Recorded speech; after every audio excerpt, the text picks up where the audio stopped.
Back with one of our top stories tonight. A ceasefire holds for a third day as India and Pakistan's military chiefs hold talks. Tensions have eased along the disputed border, with both countries keeping communication lines open.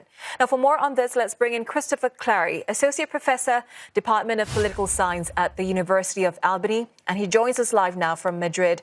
Professor Clary, thank you so much for joining us. For a start, how sustainable is this ceasefire, and what would it take to transform it into long-term peace between both sides?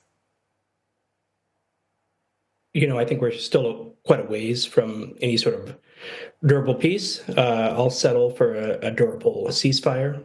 This isn't the first crisis between India and Pakistan in the nuclear era. After these sort of crises emerge following a provocative terrorist attack, often in Kashmir, there normally is a period of relative quiet in the aftermath. That's not always true, but that typically is true.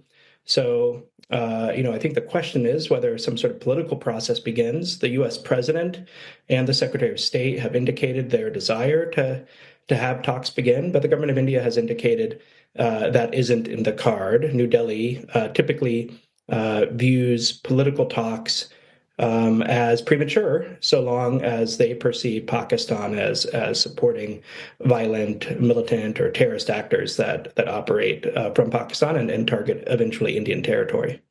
What seems different this time is the use of military drones on cities, Professor Clary, which have never occurred before in the India-Pakistan rivalry. And you said that the new rules have not been written, so we are in for a dangerous period.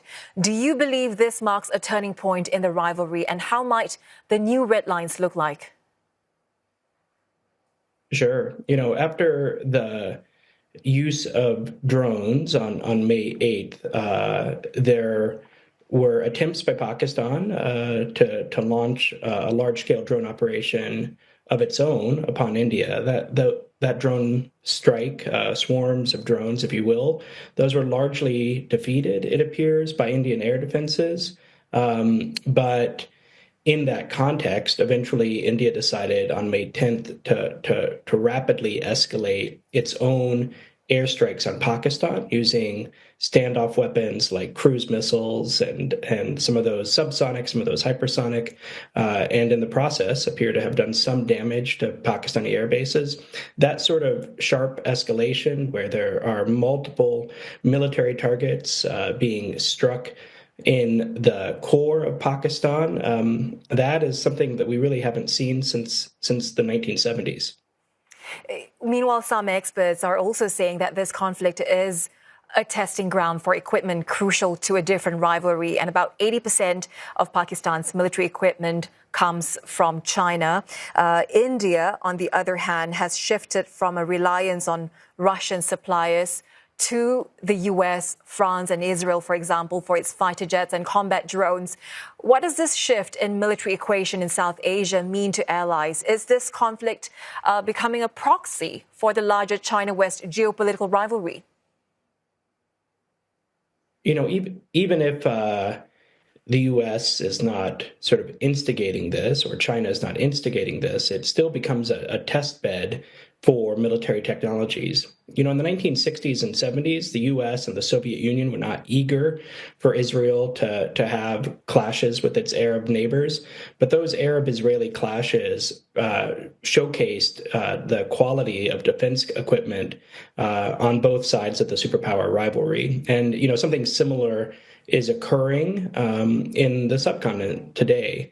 Pakistan showcased some comparatively new Chinese air-to-air missiles that appear to have surprised the Indian Air Force and led to the downing of at least one, possibly as many as 4 Indian combat aircraft. And some of those combat aircraft appear to be quite modern, quite new French fighter aircraft. So that is honestly surprising to those of us that try to keep track of the military balance in the region.